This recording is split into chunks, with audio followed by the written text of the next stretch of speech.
He was Hollywood's most dashing cowboy.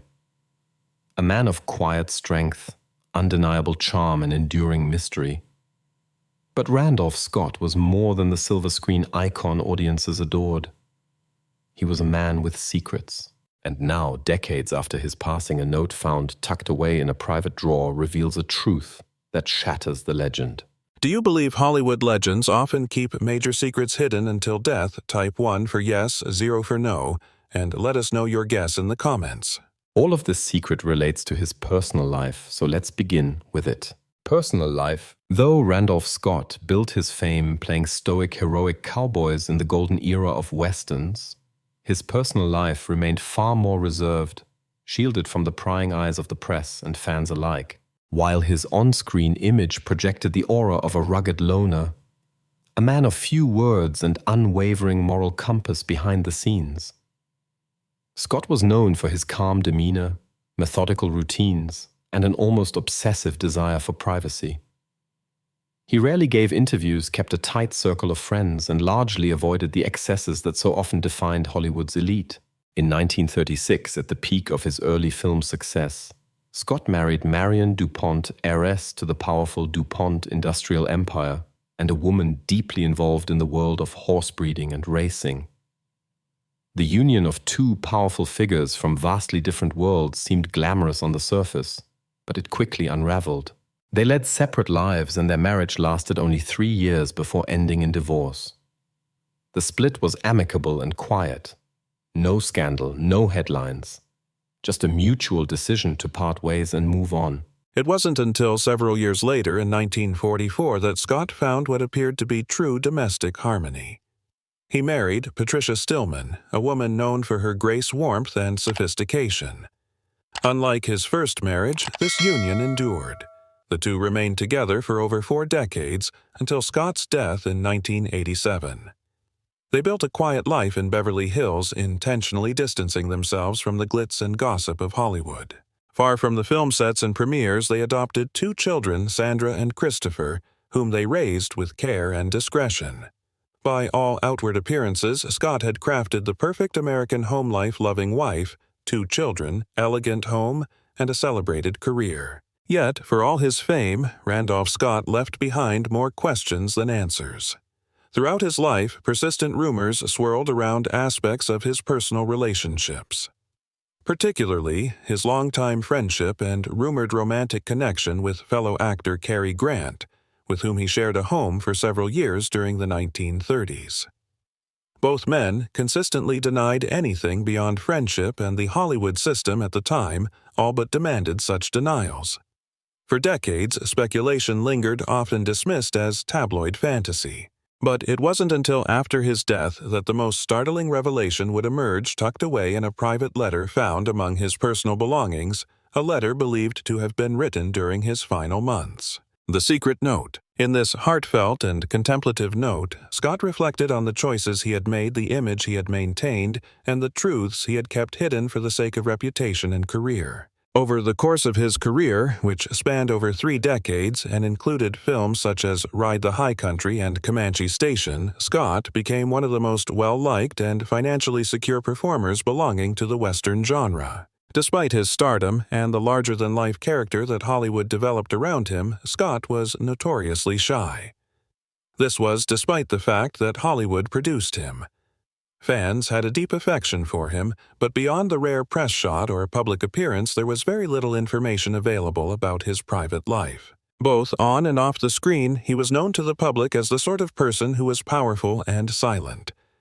He did not participate in interviews very often, since he preferred to let his work speak for itself. As a consequence of this, a significant portion of Scott's own personality remained concealed, cloaked in the same aura of mystery that characterized his characters. The personal life of Randolph Scott was the subject of rumors and speculation for many years. There were rumors circulating among those who were close to the actor in Hollywood regarding his romantic connections, notably his long-lasting and close friendship with fellow actor Cary Grant. There were speculations that varied from conjecture about their relationship to more intimate inquiries about Scott's sexuality, which was a topic that was both forbidden and very contentious in Hollywood at the time. Scott and Grant lived together for years in a beachside property in Malibu, which led to the spread of these suspicions. Nevertheless, Scott never addressed these claims in a public forum. Despite his continued efforts to develop his image as a Western hero, he continued to maintain his continued quiet. On the other hand, it is claimed that Scott struggled with his identity, the demands of society, and the pressures of keeping a particular image behind closed doors. It is possible that Scott felt suffocated by the very reputation that had brought him so much success during an era in which the film business frequently expected compliance to traditional gender norms and public personalities. It was not until after Scott's death in 1987, when he was 89 years old, that the public would receive some insight into the internal battle that had afflicted the actor for a considerable amount of time. In addition to his personal things, he left behind a message that he had written by hand and addressed to his family and close friends. An aspect of Randolph Scott that had never been known to anybody before was brought to light by the note, which was brief but deep. In it, Scott said that despite the popularity and admiration he had gotten from admirers all around the world, he had experienced a profound sense of loneliness throughout his whole life. The message also made reference to the intricacies of his relationships, implying that he had feelings of remorse and that he had lost opportunities to experience genuine emotional connection. Having constructed walls around himself both emotionally and professionally in order to shield his private life from the scrutiny of the public, he voiced regret for the walls he had constructed around himself. As a result of this action, Scott realized the cost of celebrity and the toll it had taken on his capacity to live an authentic life. One of the most heartfelt aspects of Scott's statement was that it made a reference to his desire for a world in which he could have been more honest about who he really was without the fear of being judged or having his career suffer as a result. Despite the fact that he did not directly address the allegations that circulated about his sexuality or his connection with Cary Grant, the tone of the letter gave the impression that Scott had been suffering from the burden of secrecy for a significant portion of his life. There was no scandal in his confession. Rather, it was a confession of profound personal anguish. A revelation that the image he had constructed for public consumption had in many respects hindered him from completely embracing his inner self. A realization that he had crafted for public consumption. When I was younger, I came upon a snapshot that showed Cary Grant and Randolph Scott standing in close proximity to one another. Since both of the men were wearing frilly aprons with monograms and were looking directly into one another's eyes, there was little room for dispute about the nature of their connection. The news came as such a shock to me because Randolph Scott had been a hero of mine since I was a youngster. Throughout the years, there has been a little lower level of conjecture regarding Scott's sexuality compared to Grant's. This is most likely due to the fact that A, he was not as well known as Grant, and B, as an individual he was more reserved. There is little question that Cary Grant was gay, which in turn makes it even more evident that his connection with Scott was a great lot more than platonic. However, the facts that are known about Cary Grant leave little doubt about this. In the years leading up to his rise to fame in Hollywood, Grant had relocated from the United Kingdom to New York, where he worked and resided. It was at this period that he maintained a connection with Tori Kelly, who would go on to become a successful Hollywood designer. Kelly detailed this relationship in his memoirs, which were just recently made public. It was also known that Grant, who was an actor who was having trouble making ends meet, relied on the kindness of strangers, as Tennessee Williams would have put it. Although he is not quite a rent boy, he is obviously a bit of a gigolo since he uses his charms on wealthier older guys instead. During his time in Hollywood, Grant was a customer of Scotty Bowers, a pimp in Hollywood who was responsible for arranging several assignments with young guys from the industry.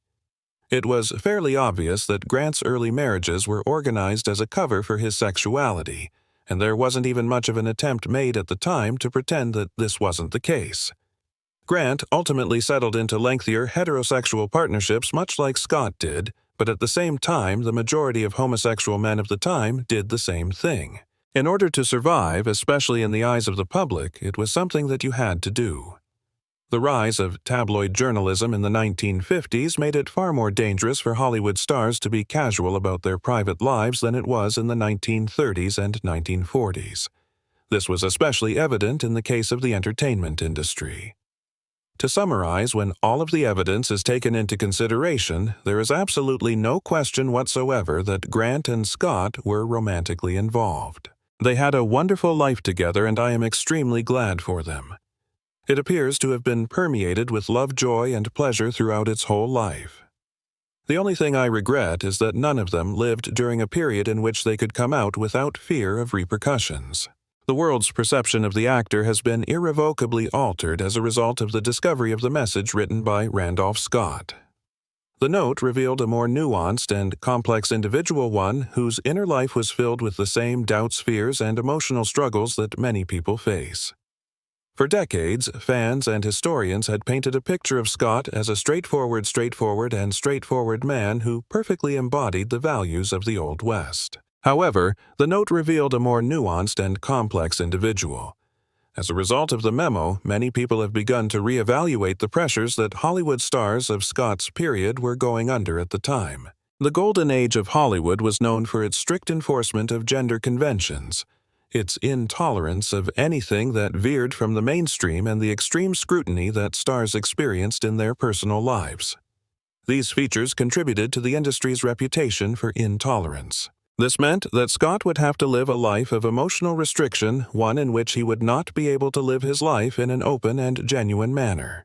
This letter serves as a reminder of the personal cost of these societal expectations, as well as the sacrifices that many performers of the period were compelled to make so that they might fulfill those expectations. In addition to bringing about a change in how the general public views Scott, the message has also provided those who were closest to him with a feeling of resolution over his passing.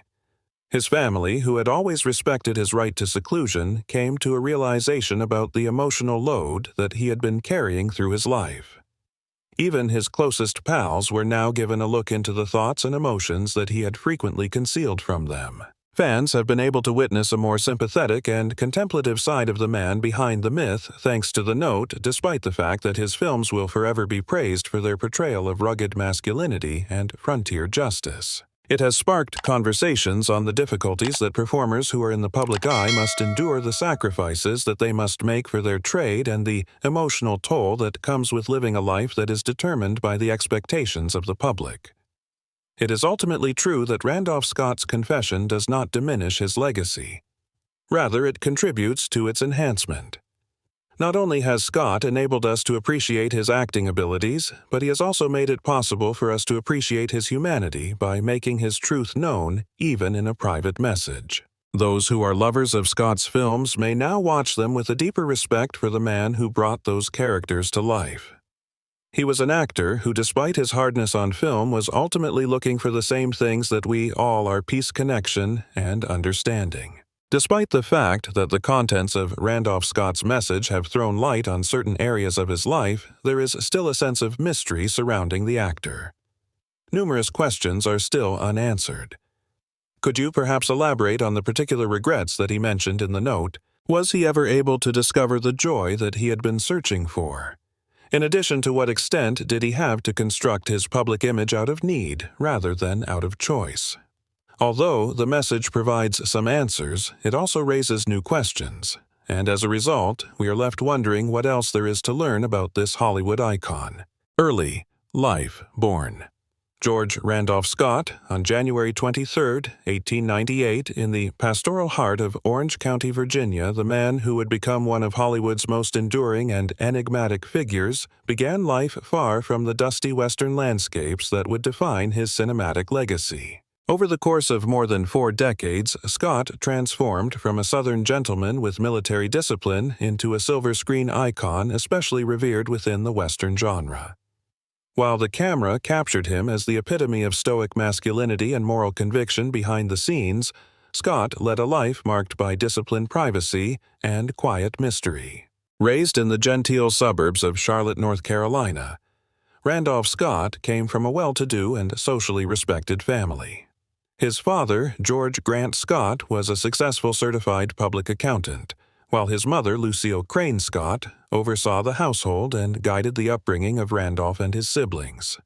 The Scotts enjoyed the privileges of the upper-middle-class private schooling, stable income, and a circle of influence that would later open doors in unexpected ways. As a young man, Scott initially seemed destined for a more traditional path. He enrolled at Georgia Institute of Technology with the intention of studying engineering, a practical pursuit that reflected his structured upbringing. However, history had other plans. When the United States entered World War I, Scott, like many young men of his generation, answered the call to serve. He enlisted in the U.S. Army and was eventually assigned to the 2nd Trench Mortar Battalion, serving in France. Although he did not see frontline combat, the experience left a lasting impression on him.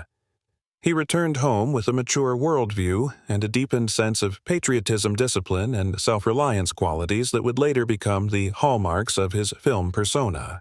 Following the war, Scott found himself increasingly disillusioned with conventional life. Though he made a brief return to North Carolina, a restless spirit drove him westward, first to California, and eventually into the orbit of the burgeoning Hollywood film industry. With his tall frame, chiseled jawline, and quietly authoritative presence, Scott quickly attracted attention in casting circles. What began as modest background roles in silent films during the 1920s soon evolved into a steady and respected career as a leading man. Stardom Journey. At the time, the 1920s were a golden period of experimentation and expansion in cinema. Silent films captivated audiences across the country, and the industry was quickly evolving into a global cultural force. Scott, then still in his early 20s, saw an opportunity not only for career advancement but for transformation. With the encouragement of his father, who recognized his son's quiet charisma and unwavering determination, Scott packed his bags and made the leap. Once in Los Angeles, he enrolled in acting classes and began the slow, humbling journey that most aspiring actors faced. He worked as an extra and background player in silent films, often going uncredited. But even in the background, Scott's presence was difficult to ignore. He stood out with his tall, athletic build, chiseled features, and an understated charm that commanded attention without demanding it. His natural athleticism, honed through sports and military drills, made him particularly well-suited for action-oriented roles. His first major break came when he caught the eye of legendary director Cecil B. DeMille, a towering figure in early Hollywood. DeMille saw in Scott something beyond mere looks. He noted his discipline, his sense of timing, and an innate dignity that translated beautifully to the screen. Under DeMille's mentorship, Scott was cast in small but significant parts in early sound films, just as the industry was transitioning from silent pictures to talkies. These early appearances were enough to put him on the radar of studio executives and producers. Scott's performances in films like The Virginian and later in The Last Roundup began to establish him as more than just a handsome supporting actor. His delivery was calm, his demeanor reserved, and his physicality commanding traits that positioned him perfectly within the Western genre, which was rapidly gaining popularity. By the late 1930s, he had found his cinematic home on the frontier riding horses through vast desert landscapes, portraying characters whose moral compasses were unshakable even in the face of adversity. In the 1930s and 1940s, Randolph Scott became one of the most reliable leading men in Hollywood, especially in westerns. He starred in box office successes such as Last of the Mohicans, Jesse James, and Western Union. These films did more than solidify his place in cinematic history. They etched him into the American imagination as the ideal cowboy hero, honorable, courageous, and emotionally restrained. But Scott was no one-note performer. What distinguished him from other Western stars of the era was the subtle emotional range he brought to his roles. His cowboys were often introspective men grappling with personal demons, forced to make difficult decisions in morally ambiguous situations. They weren't always the loudest or the most outwardly expressive, but they carried the emotional weight of justice, loss, and loyalty in every gesture. He was in many ways a philosopher in a saddle, unapologetically masculine, yet deeply thoughtful. The 1950s marked a high point in Scott's career, not just commercially, but artistically. It was during this period that he began his legendary collaboration with director Bud Boetticher. Working alongside producer Harry Joe Brown Scott and Boetticher created what would become known as the Renown Cycle, a series of tight, character-driven westerns that stripped the genre down to its emotional and narrative essentials. Titles like 7 Men from Now, The Tall T Ride, Lonesome and Comanche Station weren't just entertaining. They were poetic, gritty explorations of justice, redemption, and the human cost of violence. In these films, Scott played aging, world-weary gunslingers, men hardened by life but not entirely broken. These were performances of great subtlety and depth, roles that reflected the personal introspection that often accompanies age and experience. They were in many ways mirrors of Scott himself. The critical acclaim these films later received transformed Scott from a reliable box office draw into a respected figure in cinematic artistry. Modern directors and actors from Quentin Tarantino to Clint Eastwood have cited the Boetticher-Scott collaborations as key influences on their work. Through these films, Scott proved that the Western could be more than shootouts and sunsets. It could be intimate, intelligent, and emotionally resonant. Retirement. Despite being one of the most recognizable and bankable stars of his time, Randolph Scott was a man who deliberately kept the world at arm's length. In an era when Hollywood was increasingly driven by publicity stunts, gossip columns, and scandalous headlines, Scott stood apart as a quiet anomaly. He avoided the party circuit, shunned personal publicity, and almost never granted interviews. He rarely made public appearances unless required by contract, and even then his presence was marked by humility and restraint rather than fanfare. Those who knew him personally often described him as a reserved and principled man, soft-spoken, courteous, and deeply grounded. His interests lay not in fame or excess, but in the simpler joys of life: his family, his Christian faith, the occasional round of golf, and the comforting rhythms of a well-ordered existence. While his screen persona embodied the rugged independent cowboy, the real Randolph Scott lived by a quieter, more introspective code. After appearing in more than 100 films over the span of 4 decades, Scott retired from acting in 1962 following his role in Ride the High Country. Directed by a then-emerging Sam Peckinpah, the film paired Scott with fellow Western icon Joel McCrea and became a critical favorite, now regarded as one of the greatest Westerns ever made. Its story of 2 aging lawmen grappling with the changing values of the frontier echoed the twilight of Scott's own career, and in many ways it served as a poetic farewell to the genre he had helped define. Unlike many actors who struggled to adapt to life beyond the screen, Scott embraced retirement with quiet satisfaction. He didn't attempt a comeback, nor did he chase roles in television or theater. Instead, he chose to vanish gracefully from the public eye, retreating into the peaceful privacy of his Southern California home.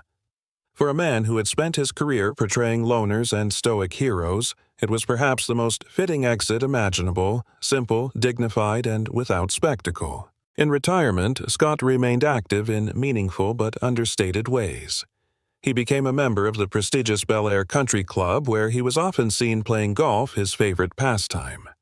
Known for his precision on the course, Scott competed in and hosted several charity tournaments, quietly using his celebrity to support good causes without drawing attention to himself. He was also a generous donor to various philanthropic organizations, particularly those aligned with his deep Christian beliefs. In addition to his philanthropy, Scott proved to be a shrewd and thoughtful investor. Throughout his acting career, he had carefully managed his earnings, placing them in real estate and other long-term ventures that allowed him and his family to live comfortably for the rest of their lives. It was said in Hollywood circles that Randolph Scott made more money in retirement than he did while acting, a testament to his discipline and foresight. As the years passed, Scott's reclusiveness became part of his mystique.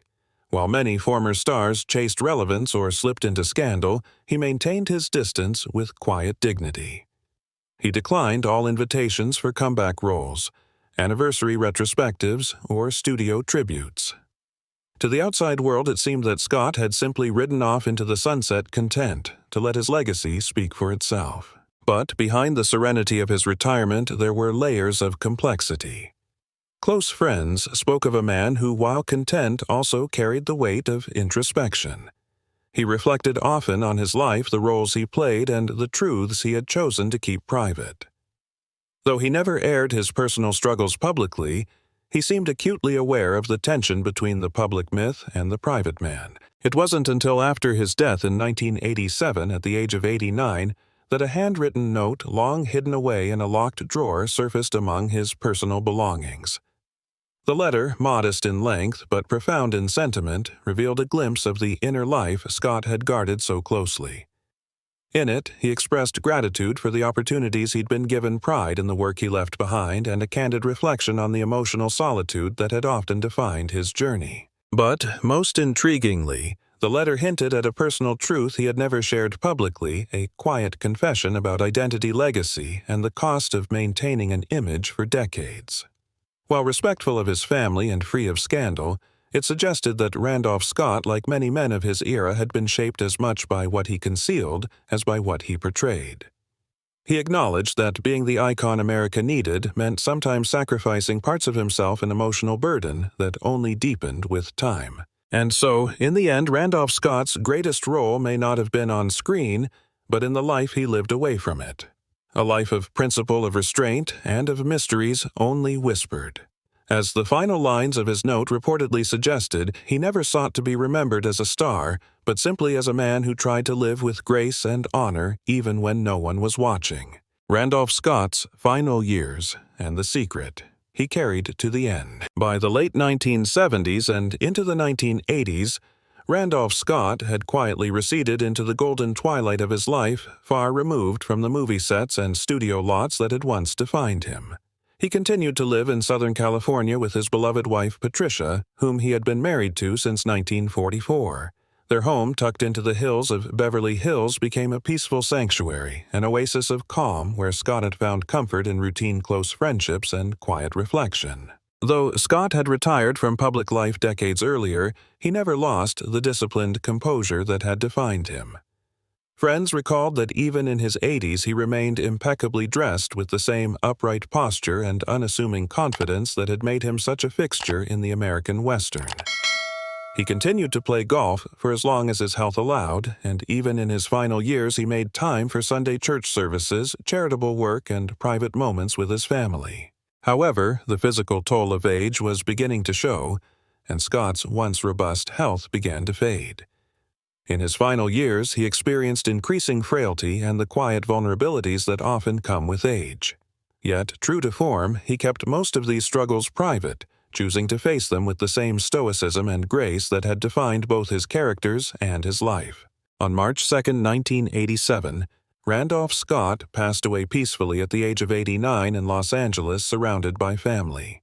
There was no dramatic fanfare, no media frenzy, just a simple dignified farewell to a man who had given everything to his craft and then gracefully stepped away when the time was right.